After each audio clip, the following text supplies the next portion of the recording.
My name is Meshack Kodiko, teacher of biology. Welcome to our today's lesson, where we are going to continue with the tactic responses, that is tactic movements in plants and other organisms. So first of all, I want us to understand what is a tactic movement.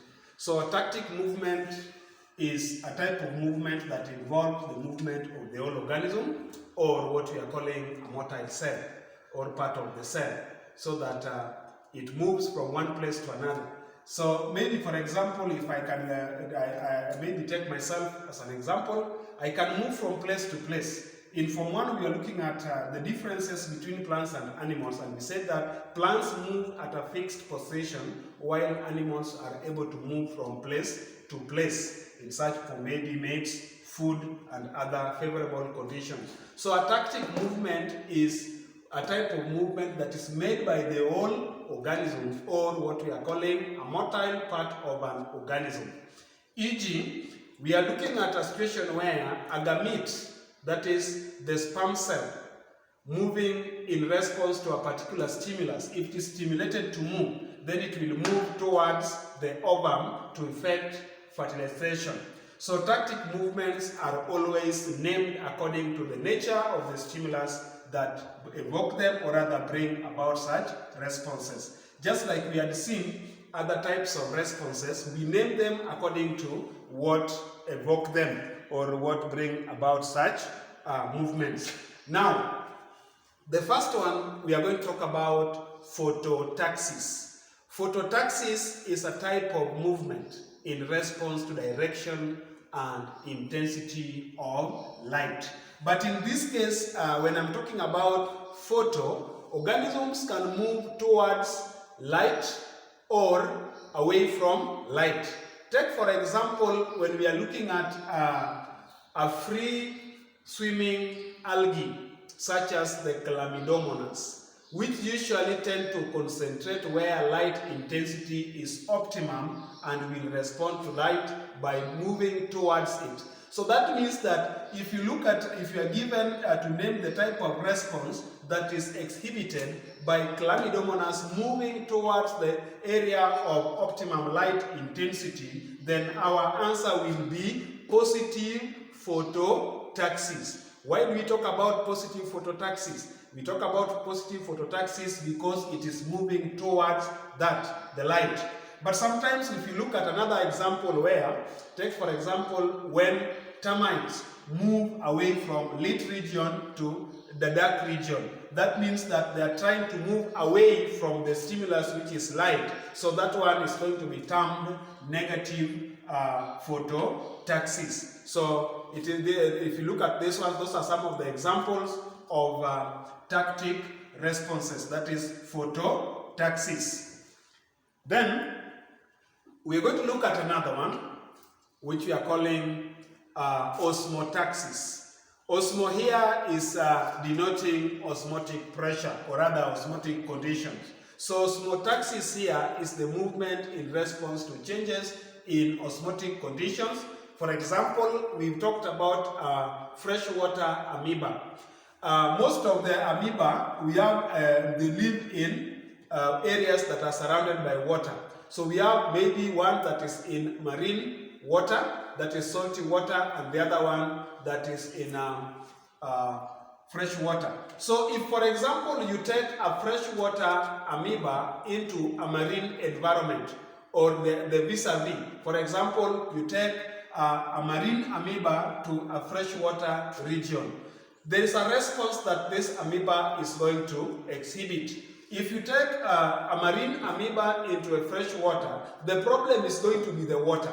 Now that the body of the amoeba is going to be highly concentrated, you are going to find that this amoeba will respond by producing many contractile vacuoles. What is the importance of production of the many contractile vacuoles? The many contractile vacuoles are important because it enables the amoeba to eliminate the excess water that is absorbed by the concentrated body. So survival value, it ensures that favorable conditions exist for the survival of that organism. The next one is chemotaxis. Chemotaxis is response of the motile cell or the entire organism towards different concentration of chemical substances. So we have different chemicals here. For example, if you look at a motile cell, which is now the sperm cell, when a sperm cell moves towards the ovum, the sperm cell itself is chemical in nature. So in that case, we can say the motile cell, which is the sperm cell, moving towards the ovum to effect fertilization, is a type of chemotaxis. Then, if we look at that again, we are talking about in plants. We can also realize that in plants we have the bryophytes. The bryophytes have got the male parts called the antheridia, which move towards the female part, which is the achegonia, to effect fertilization here. So this again, the male and female parts here are chemicals, but they are moving, as like in this case, it is a positive chemotaxis, because it is enabling the plants to effect fertilization. Now, if you look at these ones here, these conditions here of the tactic responses, they ensure conditions that are favorable for life to bring beneficial effects to that organism. We have other types of the tactic responses, like let's say we can talk about hydrotaxis, hydrowater, osmotaxis. We have seen that. We have seen other types of responses. So again, we want to look at production of auxins and the effect on the plant's growth. So we know very well that auxins are produced at specific areas.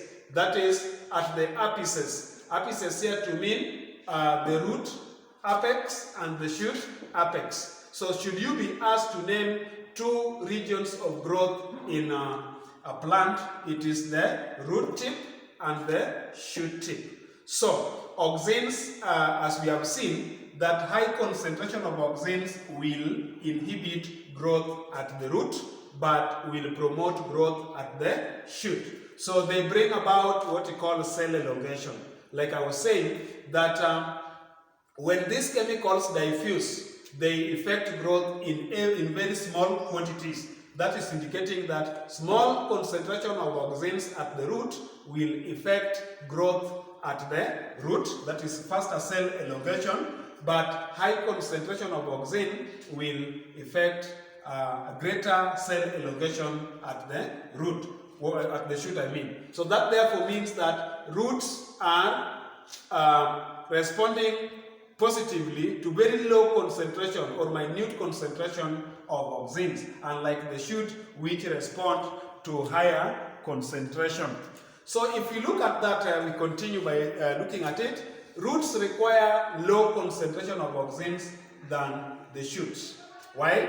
We had seen that when you put a seedling horizontally on the ground, and then the force of gravity pulls the auxins downwards, then we are going to realize that these auxins that remain, the little auxins that remain at the upper side of the horizontal seedling, will effect faster growth at the root.